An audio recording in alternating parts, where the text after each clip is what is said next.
Today I'm making beef stew. I am Grammy and welcome to my kitchen. Now you'll notice that my pan has a lot of brown deliciousness at the bottom of it. It's because I used it already to coat my beef in flour that's been seasoned, and then I browned it on a couple sides. I would not say I'm going to do all of the sides of a cube of beef, but I browned it on all sides as best I could.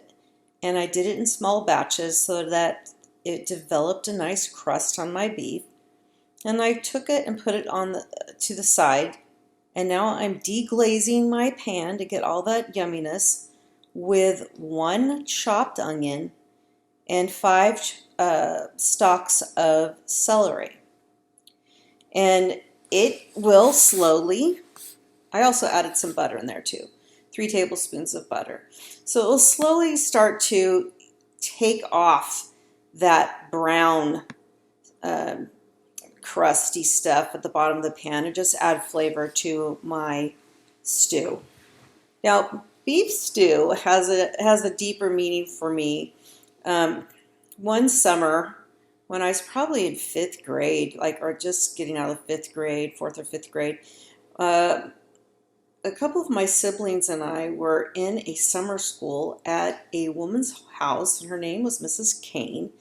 And one of the things I remember like it was yesterday was her teaching a few of us how to make beef stew. And let me tell you, that lesson stuck with me all these years, and it was the most delicious stew I had ever had up to that point. And so I want to thank Mrs. Kane for her stew lesson, because it has lasted me many, many years. And so she did a lot of these same things. She browned her beef. Now she used tomato paste in hers, and I would prefer tomato paste. If I had some, I would have put it in. You're seeing I'm using a little bit of turmeric in my beef stew because I like to slip that in my foods because it's a great natural anti-inflammatory, and it has a great flavor. It's great in stews. So use the things that I've listed on here with some beef bouillon. I put a little rosemary that I'm grinding in my hand and rubbing together to break it up.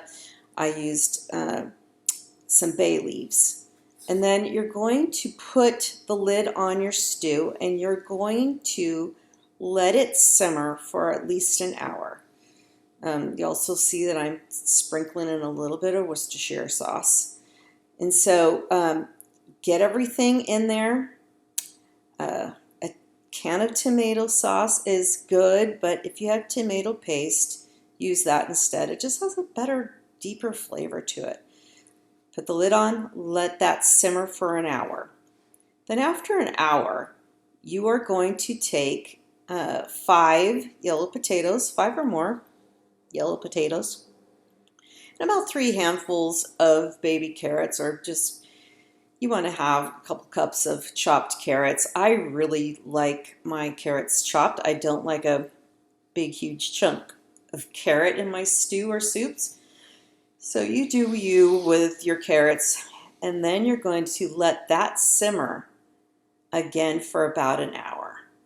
And after you get that simmering and all your vegetables are nice and fork tender, then you're going to do the next step, which is to thicken it. I like a thick beef stew, otherwise it's like a soup. So what you do is you take 3 tablespoons of cornstarch, put it in a cup of water, get yourself a nice slurry, and then you're going to stir that into your very hot stew, and it's going to thicken it really nicely. And once it's nice and thick, you're going to have your favorite tester test it, and my favorite tester is Papa. Papa, what do you think of my beef stew? Mm. Mm. You really outdid yourself. This is delicious. You need to do it. You need to try this out. You're missing a great treat. Don't forget to subscribe.